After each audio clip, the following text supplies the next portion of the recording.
حضرت سیدنا محمد رسول اللہ صلی اللہ علیہ وآلہ وسلم کی خصوصیات تو لامحدود ہیں، مگر چند ایک یہ ہیں کہ سیدنا حضور علیہ السلام جس طرح سامنے دیکھتے تھے اسی طرح پیچھے بھی دیکھتے تھے، رات کی تاریکی میں بھی ایسا ہی دیکھتے تھے جیسے دن کی روشنی میں دیکھتے تھے۔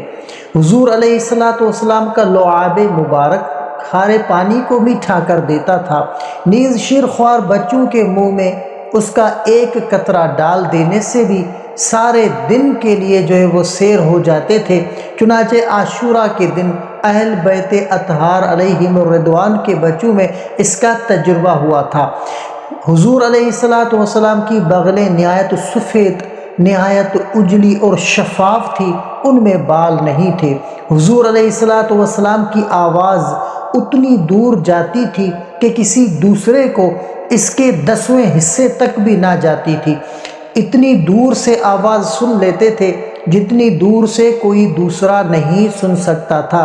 حضور علیہ السلام کی آنکھیں سوتی تھی مگر دل جاگتا تھا۔ حضور علیہ السلام کو کبھی جمائی نہیں آتی تھی، حضور علیہ السلام کو کبھی احتلام نہیں ہوا تھا۔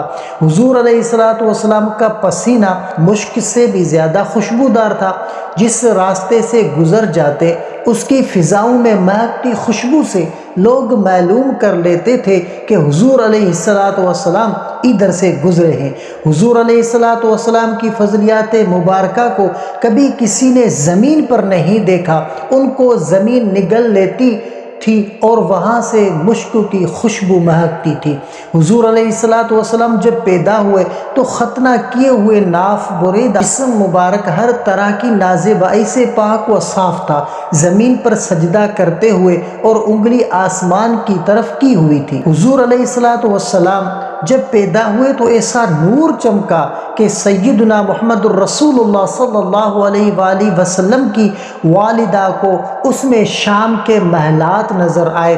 فرشتے حضور علیہ السلام کا جھولا جھلاتے تھے، چاند جھولے میں حضور علیہ السلام سے باتیں کرتا تھا، جب آسمان کی طرف اشارہ کرتے تو چاند حضور علیہ السلام کی طرف جھک جاتا تھا، بادل حضور علیہ السلام پر سایہ کرتے تھے، درخت کے نیچے آتے تو اس کا سایہ حضور علیہ السلام پر ہو جاتا تھا اور حضور علیہ السلام کا سایہ زمین پر نہیں پڑتا تھا۔